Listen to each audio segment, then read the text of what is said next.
Hey, Minnie. Just finished my food.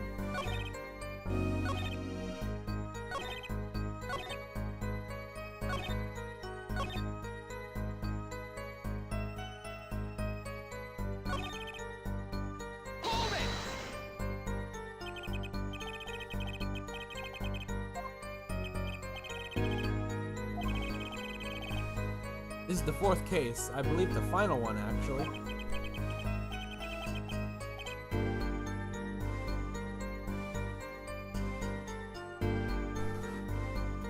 And eats fishy fish. Goes bye-bye, end quote.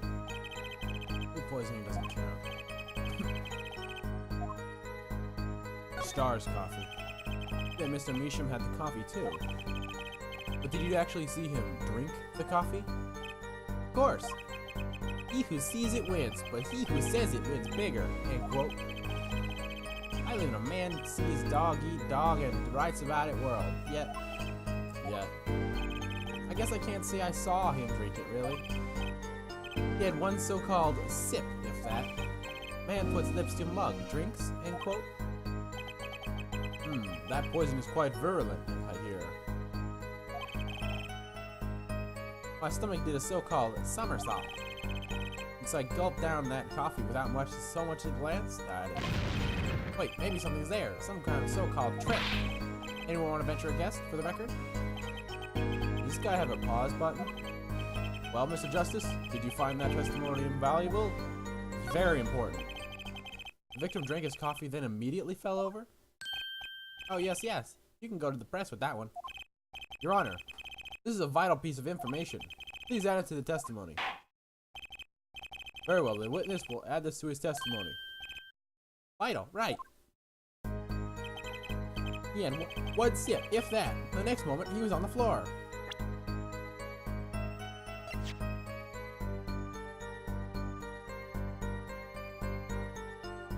Objection! This poison takes 15 minutes to kill. You know what I have a problem with? A particular property of the poison used. Antriquinine. Oh, Prosecutor Gavin was quite clear about the poison. A lethal dosage of 0.002 milligrams paralyzes the central nervous system.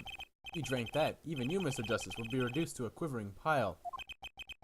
Why are you using me as an example? Unfortunately, we weren't told everything. There was a vital omission in Prosecutor Gavin's information. An omission?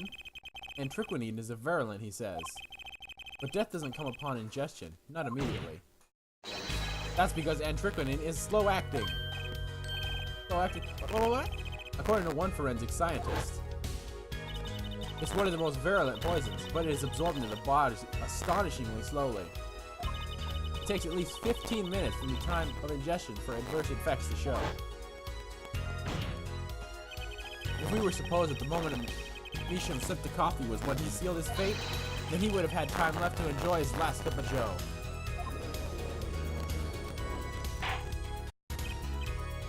Order! What's the meaning of this? If what the defense says is correct, why that contradicts the entire testimony we've just heard.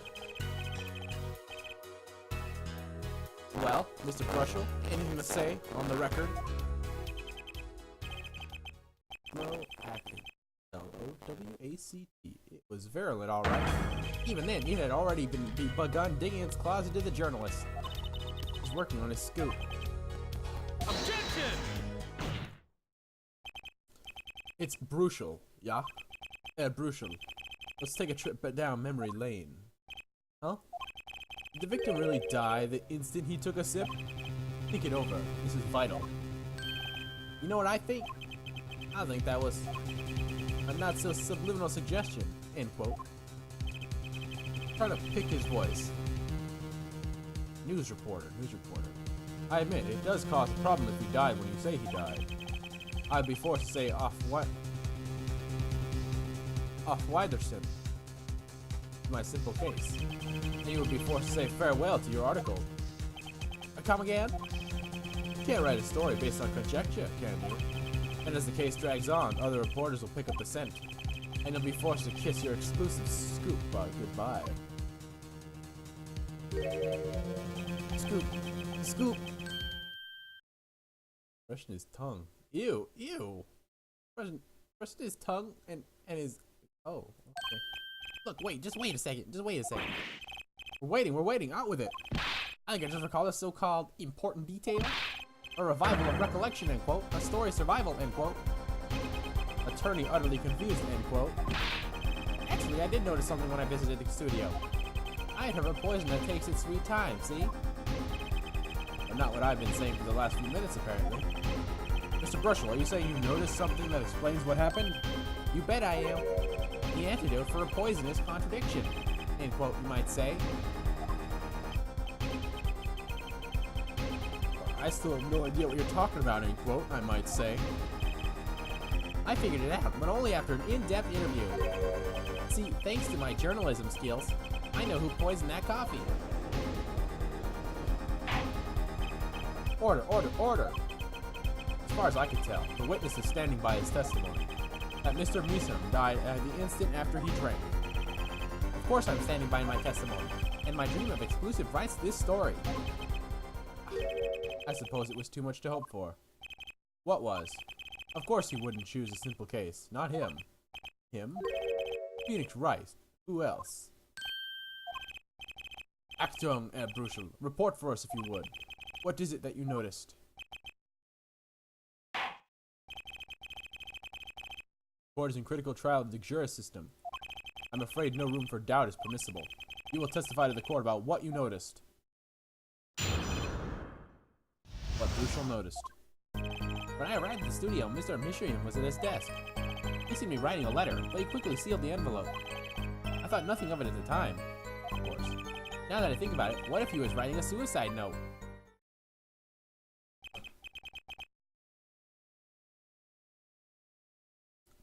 A suicide note? Yes, he had this look on his face. Man's face inscrutable as a quadratic equation, end quote. Suicide? Poor Mr. Misham. That means Vera's innocent. Someone commits suicide in the middle of an interview? Oh. Very well. You may begin your cross-examination.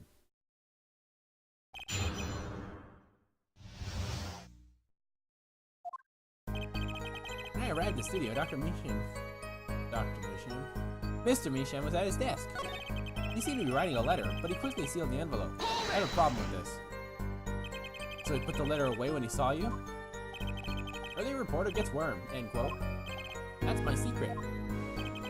I'm not sure I follow. It's the night of the interview. I arrived 15 minutes ahead of schedule. The handle turns, the door opens, and I barge in. Are you sure that's okay to do? I mean, isn't that unlawful entry, really? Mr. Misham certainly thinks so. You should have seen him. He crammed his letter into that envelope, yellow envelope. Yellow envelope? We found a red one. I know a secret when I spot one, and that was one. Does seem significant. Well, Mr. Justice? I wonder. It does have to ring a bell, something important. Add testimony. The defense finds this testimony vital, Your Honor. Very well. Please add it to the testimony, then. Hey, why not? My account comes free of charge. It was a yellow envelope. I heard it was left at the crime scene. Oh, really? Because I found a red envelope. Objection! As it just so happens, there was a single letter in a desk drawer at the scene. In a red envelope. What? Prosecutor Gavin. Yes? Was a yellow envelope found at the scene of the crime? Unfortunately, no. But forehead. It's easy to mistake the color of an envelope. I guess. But not this one. You see, it was postmarked already. 7 years ago. Well, Mr. Bruchel, I can explain that. Drew, right? He wanted to get that letter in an envelope, pronto. Get it out of sight of my beady eyes, right? So he grabbed the nearest envelope and crammed away. What about the whole red and yellow envelope contradiction, chump? Well, Mr. Justice, have you had anything to say about the witness's claim? At night, the victim put a letter he had been writing in a red envelope. It's impossible. That's impossible. Not like your expression, so full of confidence. It's simple, really. As it just so happens, the defense team investigated the contents of this envelope with the assistance of a forensic scientist. What? Note that this letter is addressed to Drew Misham. Oh? Why would he address a letter to himself? Let alone send a suicide note to himself. I have been scooped. Order, order, order! Mr. Bruchel, can you explain this to the court? Oh, my. How could I have forgotten? I suppose this happens to the best of us. Reporter gets old, forgets lots, end quote. I'm still waiting for an explanation, Mr. Bruchel. Well, that's the thing, see? After he put his letter in the envelope, Mr. Misham sat there in the drawer searching for something. His desk drawer? Yeah, a stamp. A so-called postage stamp, end quote. A stamp? Whatever for? Well, to mail his letter, what else? And then, why yes, I think I saw him put it in his letterbox. Yes, it was a yellow envelope, and he put it in that box. Oh, how I wish I did. His name is Bruchel, Minnie.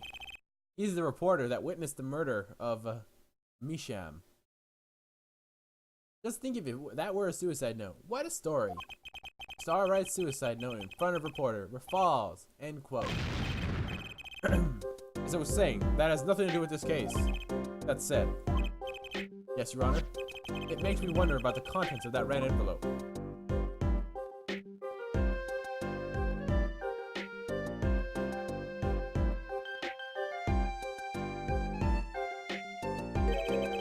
$100,000 is quite a good deal of money. Well, this was from 7 years ago, yeah? So, am I finished here? I mean, I finished here? I was thinking of, you know, going home to start writing. No.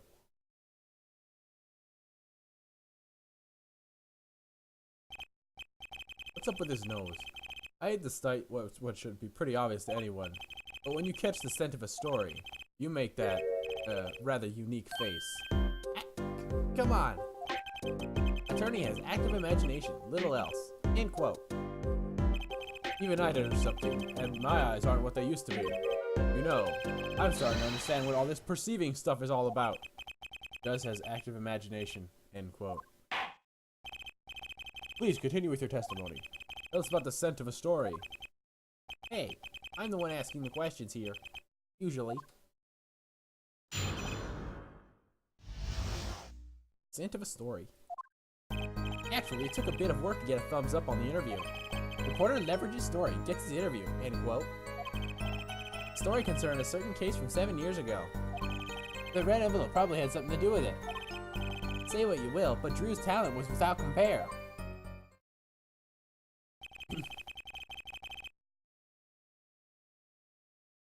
So you threatened to go to press with this story? That's how you got your interview? Blackmail? Well, yes. I mean, no. It wasn't exactly, I mean, I'm not, something wrong, Mr. Bruchel? Oh, look. This is my story, my tidbit. Journalist info is livelihood, end quote. I see. Plus, you have me chatting away here. What's going on out there? What if some Wally Wordsworth or Sally Scooper gets wind of my story? This could be go to press, and I'm going to waste. The court feels your pain, Mr. Bruchel. Mr. Justice, let's pick up the pace. Certain case 7 years ago. Wait, 7 years ago? The scent of a story. Actually, it took a bit of work to get a thumbs up on the interview. Reporter leverages story, gets the interview, end quote. The story concerned a certain case from 7 years ago. The red envelope had something to do with it. Say what you will, but Drew's talent was without compare. Talent, huh? His nose is probably gonna do something.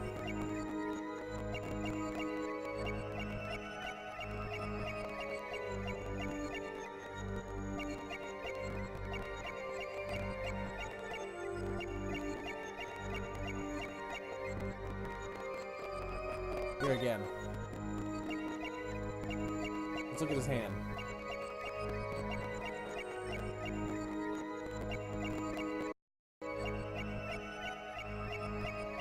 Drew's talent. Maybe there's something up with his mouth. Again.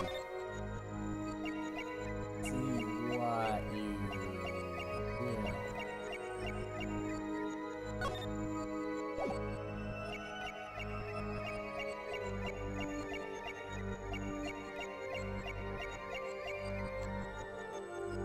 Hear it again. Maybe he rubs his head with it.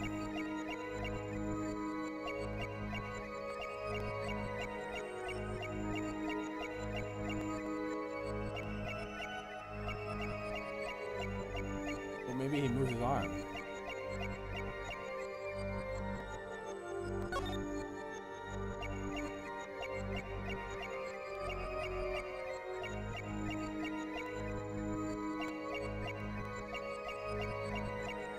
Maybe his other arm?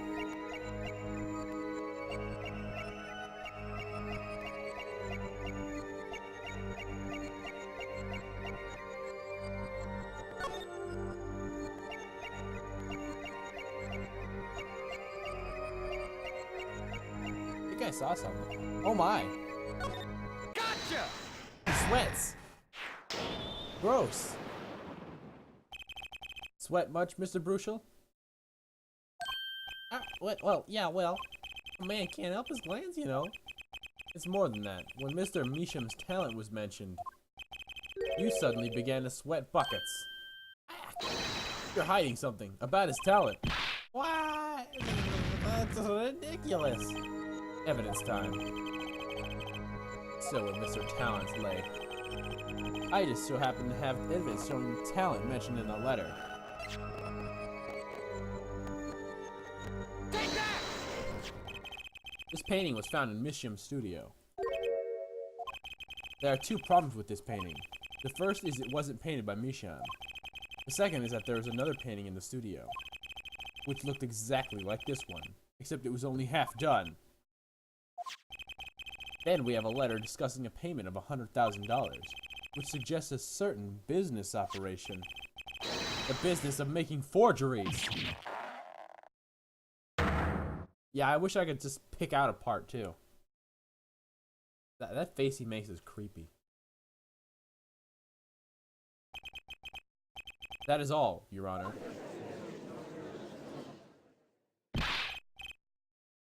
Everyone, please, everyone. Can we please this pirate, please? This is my story, my scoop. Forgery. That's a serious crime. Drew Measham is known as an artist these days, but there are rumors he dabbed in another kind of art until a few years back. Forgery? Drew Measham was talented, alright. Talented at making precise, detailed fakes. A fact that certain criminal elements were quick to discover. Criminal elements? What? You can't seriously be talking about... Exactly. I'm talking about forging evidence. The rumors started circulating 7 years ago. 7 years ago? So, are we to understand that this letter, this payment of $100,000 for... Exactly. Forged evidence nets tidy profit, end quote. Order, order, order! Why, it's like our victim was living a double life. Ah, this is my chance. So the victim had ties to the criminal world, right? You could have had plenty of enemies we know nothing about. This is my first time hearing of this criminal world. We certainly found no criminal connections when we conducted our investigation. But how do you explain all this money? You have to admit there's a possibility of some illegal activity here. But there's no proof tying this letter to our case. Of course, our case was and remains simple from the beginning. Only the defendant could have poisoned that mug that night. And you, of course. Hey, the only thing I poison is my pen when I'm writing interviews. Mr. Bruchel, your testimony to this point has been quite unreliable. It doesn't speak well of your reporting ethic. What are you talking about? My journalism is rock solid. Journalism so solid you could stand an elephant on it, end quote. In any case, let's hear a summarized recap of your testimony. We can ascertain the situation is that studio from your recap. The trial is over. Apollo, what's he talking about? Cross-examination showed Mr. Bruchel didn't have any reason or means to poison him. As long as there's no other suspects, then the killer had to be Vera. That's what. This next testimony is our last chance. Mr. Bruchel, your testimony, please.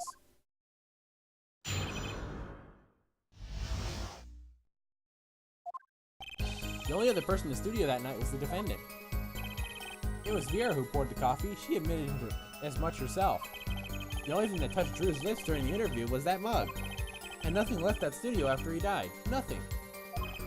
Clearly, the one who could have poisoned him was his daughter. A nice testimony, clear, succinct, and without room for doubt. Aw, shucks. You really think so? I believe this clarifies the situation that night. Very well, Mr. Justice. You may begin your final cross-examination. Right. We'll have one trump card left to play, and I won't let this trial end until I use it. A recap. That face he makes. The only other person in the studio that night was the defendant. It was Vera who poured the coffee. She's admitted much herself. The only thing that touched Drew's lips during the interview was that mug. And nothing left the studio after he died. Nothing. Hold it! Not one thing, you're sure? Yep, sure as can be. Well, with one exception. One exception? What? Journalist Spark Bruchel does interview. Leave studio, end quote. Ah, come on. It's a joke, get it? I'm not sorry, I know, but still. Something leave the studio that night? Why does that sound familiar? Where have I heard something like that before? Now that we've proven our witness is a comedian of sorts, I'd like to turn to our defense attorney before returning to the testimony. Do you have any idea what, if anything, might have left the studio that night? Just one thing. I think one thing may have very well have left the studio that night, actually. A certain something that has vanished from the crime scene. By which you mean something other than our witness? Of course. Don't tell me. Vera Misham? Believe me, any comic relief I may provide is entirely unintentional. Then let's see what you've got for us, Mr. Justice. Well, this thing wasn't at the scene of the crime, so I can't show it to you. But I do have evidence that shows how it could have been taken from the scene. Take that! This is the only link between that studio and the outside world. Your box? What did Mr. Bruchel just tell us? When he entered the studio on the night of the murder, the victim had just finished writing a letter. Yeah, I said that, and yeah, it was true. Furthermore, you wanted to tell us that he put the letter in a yellow envelope and put it in the letterbox. Ah, but that very same letterbox was empty. In other words, that night the yellow envelope disappeared. Ah, yes, intriguing. So an envelope has disappeared from the scene of the crime. Of course, this changes nothing. Huh? He has a point, Mr. Justice. What we're trying to figure out here is how the poison got into Mr. Misham. Is it really important that this envelope the witness says he saw disappeared? Well, if it did disappear, then something that did leave that studio that night. That seems very important to me. Very well then, the witness will add it to his testimony. You got it. I still think this fails to change anything, Ethelhead. I wouldn't be so sure. A letter disappeared from the crime scene that night. This is exactly the opening I've been looking for. A letter was put in the post from the studio, but I hardly think that matters.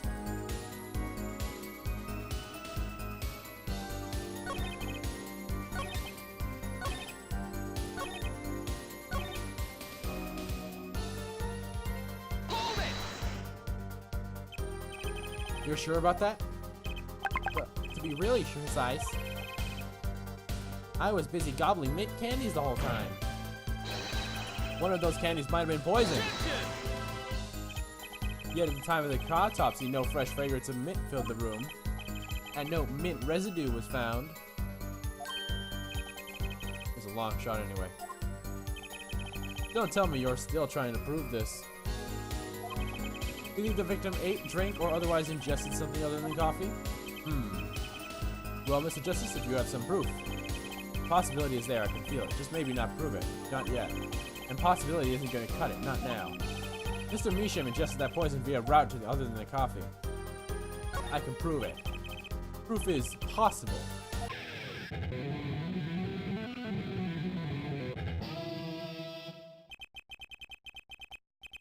You do understand what we need, yeah? Proof, Ethelhead, not possibilities. Of course. And Prosecutor Gavin, I hope you understand. I'm ready to give you that proof. What did you say? I have proof of the disappearing envelope. I saw him writing a letter, I did. Which was picked up by that mailman, I assume. Of course. Which means that envelope had a stamp on it. A stamp. As we all know, stamps come with dried glue on the back. In order to use the glue, you have to wet it by licking the stamp. Objection! No one worth talking to actually licks stamps in this day and age. Objection! Even if you wanted to talk to him, you couldn't. He's dead after all. Objection! Okay, so he licked the stamp. But wait, how does that explain the antiquinine on the rim of the Mojave mug? If he licked the back of a poisoned stamp, the poison would get on his tongue, yes? What would then happen if he put the coffee to his mouth? The traces of the mug weren't the killer's doing. It was the other way around. What? The coffee mug didn't poison Misham. Mr. Misham poisoned the coffee mug himself.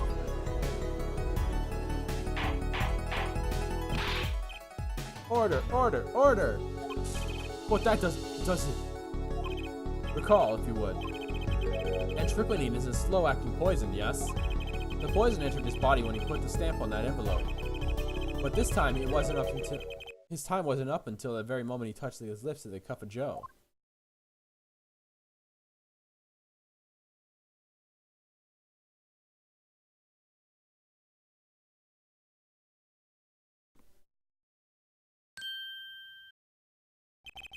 You have something to add, Mr. Bruchel? Uh-oh, his nose is picking up another scent. Story. As I believe I'm... Oh my, I'm sorry. As I believe I mentioned earlier. Well, that's the thing, see? After he put his letter in the envelope, Mr. Misham sat there searching his desk drawer for something. Yeah, a stamp. A so-called postage stamp, end quote. But you know, I don't seem to remember ever finding one. Maybe he'd just run out. Incidentally, we searched the desk drawer at the scene of the crime. There were no stamps. Not a single one. That does pose a problem. How will you prove that the stamp was coated with poison? Actually, I'm glad no other stamps was found. It makes proving the stamp he used was poison possible. Good show, good show. You can't even prove there was a stamp at the scene in the first place. Well, let's hear what the defense has to say. Where is your evidence that proves the evidence of the proof exists? Oh my god, I can't read. 2 inches by 2 inches? I have a feeling this was a framed, rare stamp. Well, that certainly is a cute little frame, and by little, I mean really little. It was on the victim's desk, Your Honor. Quite empty, as you can see for yourself. I noticed that too during my inspection. So what? Apparently you weren't observant as you should have been. You see, when you saw this frame, it was missing something quite important. Missing something? Yes, a pale bluish stain on the inside of the frame. Antiquinine residue. What? Why wasn't I told about this? The frame is only 2 inches square. The face of the frame is even smaller. Maybe an inch wide at most. You aren't saying... Oh, but I am. Tell me, what fits in such a small frame? A commemorative stamp, perhaps.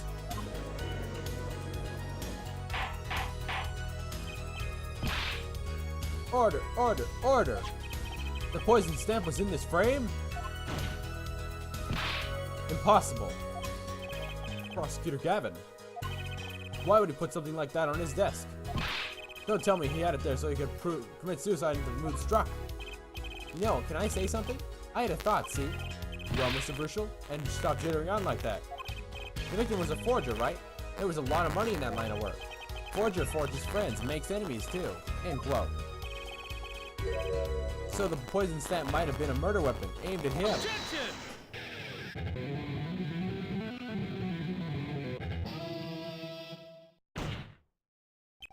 Oh, Rich. That's Rich.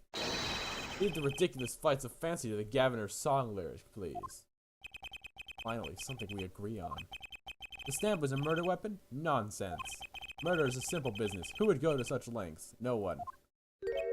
Oh, I disagree. Come again? Recall, if you would, the victim's reclusive lifestyle. Drew Misham hid from the world. He avoided meetings. His only contact with the outside world was the mail. The mail! Now, if you wanted to kill someone you couldn't meet, you knew red letters, a stamp would be the perfect weapon. Ridiculous. Where's your proof? I want proof. show us evidence that the poison stamp was sent to him as a murder weapon. Might not have been evidence per se. Things are finally starting to come together. What is it, Apollo? Your fists are trembling. I think I know what happened. I don't believe it, but I can see it. I think I know how Mr. Misham was killed. Well, fill us in, Mr. Justice. A certain piece of evidence points to the truth, Your Honor. I can show you how someone with the intent to kill sent Misham the stamp of death. Take that! Isn't this the envelope? The one from 7 years ago? Think about the text of the letter again. There were 2 pages in the envelope. This is page 1. And this is page 2. I want to draw your attention to one phrase in particular. Send in the enclosed envelope with enclosed stamp within 3 days. The enclosed stamp, Your Honor. In other words, if I have this stamp, poison on the stamp, lick, gasp, end quote. Now, what if he had done exactly as the letter asked? He would sign the document, put it in the envelope, and put the stamp on it, right? Then he would put it in his letterbox. 15 minutes would have elapsed between affixing the stamp and mailing the letter. But the clock started ticking when the time came. And when he drew his last breath, the murder weapon would be taken away from the scene. Quite conveniently, thanks to the postal system.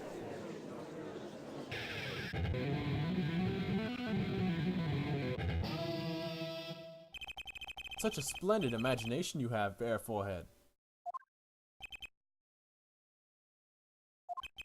Let me confirm one thing for you, if you might. So, this poison stamp was inside the envelope from 7 years ago. Right, huh? Is that what you'd have us believe? Really? Well, it is a little bit of a stretch, but there's a possibility. Yes, a very small possibility. How small, I wonder? A poison stamp in this envelope? A stamp that then became the murder weapon?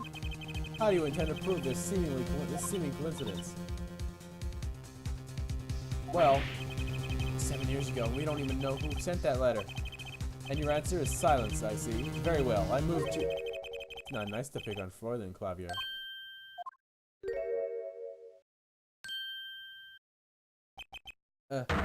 Emma! Why did we see Kristoff? Well, like my Kristoff Gavin impression? Did I sound like him? Oh, she was impression. It was an impression. Don't quit your day job. Don't you have a crime scene to be looking after, Fräulein Detective? Someone had to come dig you out of all this mess you're making of the case. Yes? You know, none of this would happen if you just trusted in science a little more. You can find out if the stamp was in that envelope. Easy. Care to explain yourself, Fräulein Detective? Glare at me all you want, but science is on my side. It's all in the residue, right? That's right! The poison detection spray.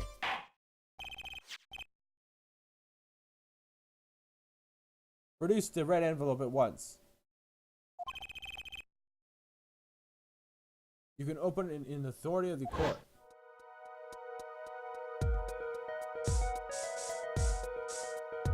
There it is!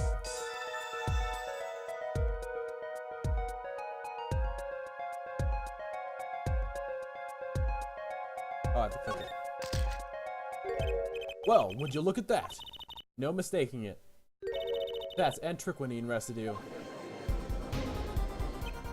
I don't believe it. A murder weapon from the past. Now, 7 years later, it bears its fangs at last. Yeah, I'd say it's not really, it's not a really good name for it, but it's just a chemical reaction of the poison to that chemical.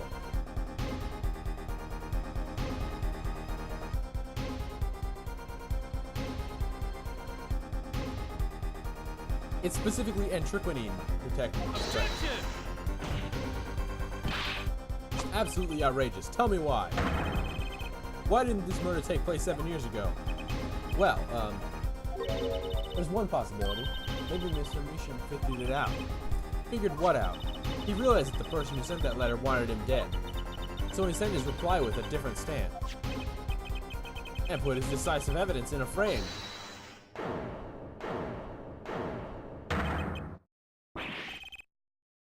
You're still here? Did I make a stay here on the record? I sparked Razortooth Burchell and claim this scoop is mine. Drew Measham killed in cold blood. By sender of 7-year-old letter, end quote. No, maybe something more specific. Star falls after 7-year delay, end quote. Order, order, order! I see no room for further argument here. Though I admit, this is all coming as quite a shock. To think that the murder weapon reached his mouth after 7 years. Stamp is taken straight to afterlife, end quote. Uh-oh, I think the witness is having bad influence on our judge. I see no need for further debate on this matter. The sender of that letter 7 years ago could hardly have been our defendant. Apollo, I think we just won. Very well. This court finds the defendant.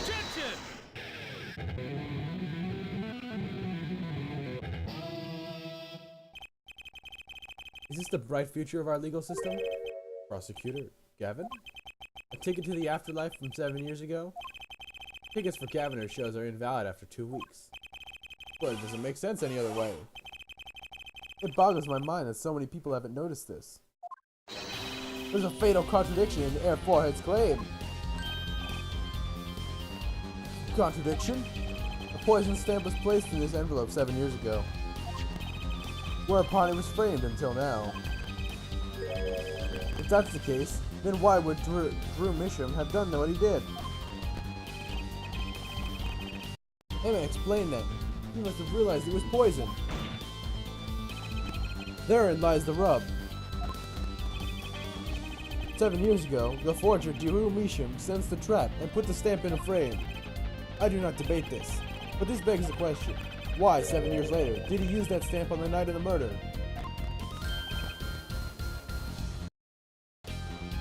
Crackle.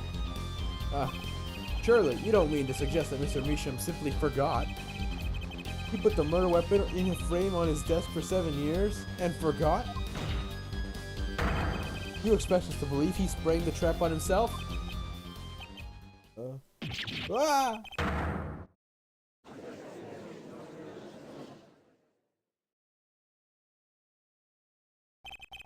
While I admit this is all quite shocking myself, it does seem highly unlikely that he would fall afoul of a trap that had been sitting on his desk for 7 years. Apollo, I don't think we're winning anymore. I'm glad we're all back in the real world now. Welcome back to reality. We've been waiting for you. Objection! How do you explain the poison stamp that was in the envelope? The poison stamp? Where exactly is this poison stamp again? Have you brought it to court for us? I see no proof that such a thing ever existed. What about the anthraquinone residue, huh? Oh, I agree, that does seem to be anthraquinone residue. But Air Forehead, it's certainly no stamp. Yeah, but even if your precious poison stamp did exist, Drew Measham never would have used it. That is all.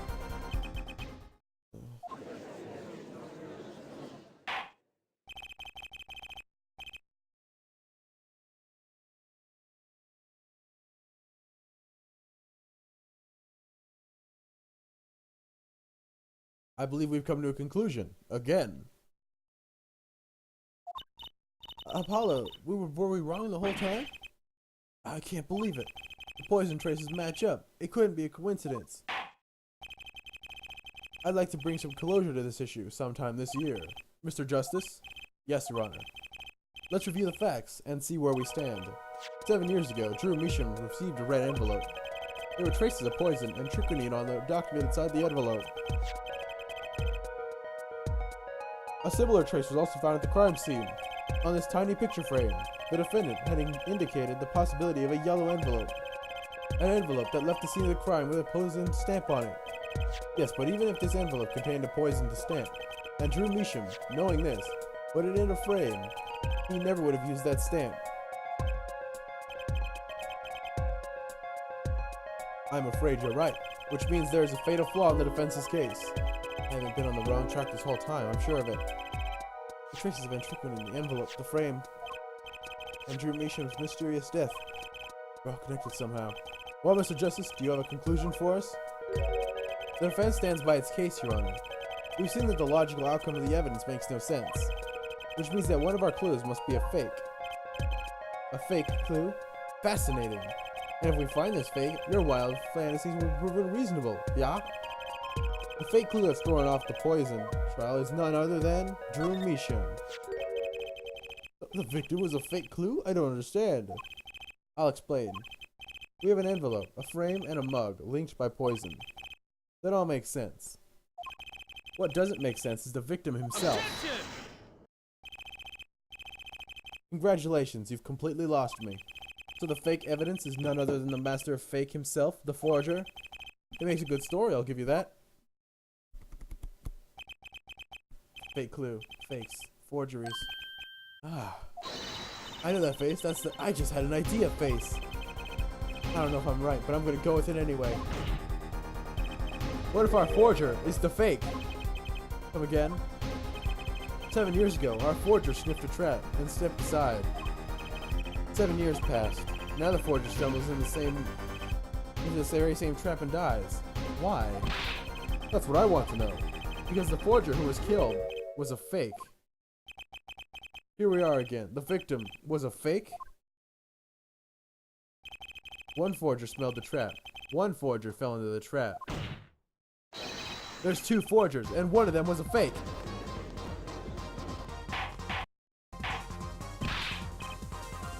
Order, order, order! So you're telling us that Drew Measham, the victim, was a fake? Well, if he was a fake, who was the real forger? You'd better not be claiming some kind of switcheroo. I'm afraid you're going to have to back up your story. Mr. Justice, show us who the real Drew Measham was. Drew Measham. There's only one other person.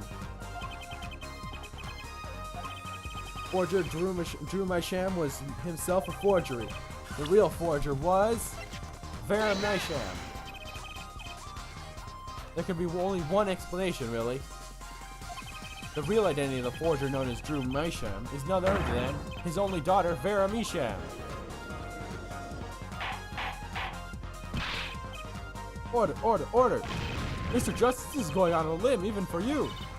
I kinda agree. I mean, Vera, a forger? Let's consider it before you write it off entirely. If you look at the paintings in the studio, one fact becomes quite clear. Forgery had been taking place in that studio for quite some time. The forger wasn't caught in that trap 7 years ago. This can only mean that the one who was caught in the trap wasn't the forger.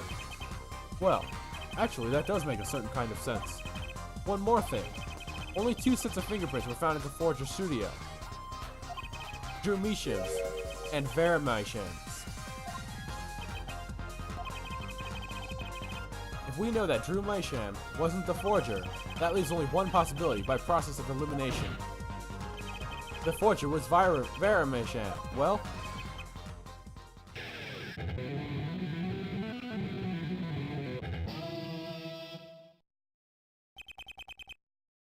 fascinating.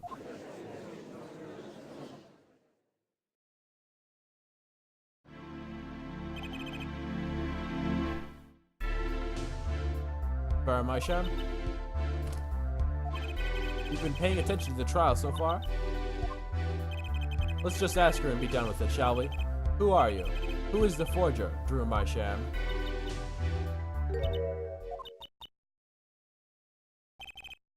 That expression of emotion I saw on her face? Staring holes into Prosecutor Gavin's face. I'm used to being stared at by Fräuleins, believe me. Though they usually talk to me, too. Tell us, were you the one who forged those works of art?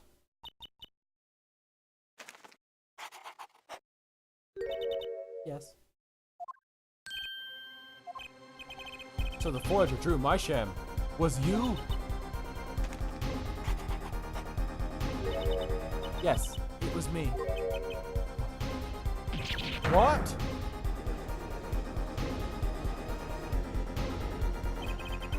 The court was in an uproar, and it wasn't coming down. We had to break for a 10-minute recess.